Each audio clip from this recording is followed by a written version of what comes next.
I'm going to do a quick video to show you how to make a data table on Google Sheets.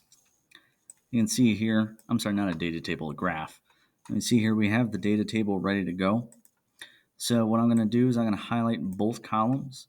Now notice my numbers do not have anything next to them. I don't have 1 kilogram, 2 kilogram, 3, 4.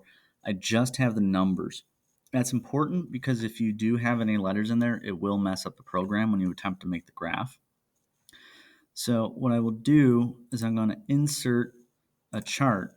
Now, whatever chart is going to give me by default, since I've been using this for a while, it's giving me a scatter chart, and that's exactly what you want. Sometimes it might do something like a bar graph. Sometimes it might do something like a kind of a connect the dot style line. You can see the dots on there where the points would be. For physics, we're always going to use a scatter chart. Okay, that's our default. You see that since I highlighted the titles of the columns, it put force on the y-axis and mass on the x-axis. In order to make sure that your independent variable ends up on the x-axis, the independent variable needs to be in the left column, and the dependent variable needs to be in the right column. Now the next thing I'm going to do is go into Customize. I want to go into Series, and then from Series, I want to add a trend line. You want a trend line. You do not want a connect the dots line.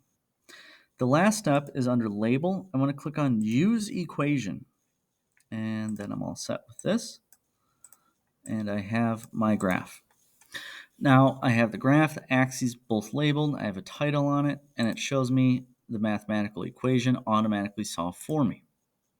Our last step, if you're going to upload this as a PDF to submit for your lab, you want to take a screenshot of this. Now, I don't know what it is on a Mac because I don't use Macs.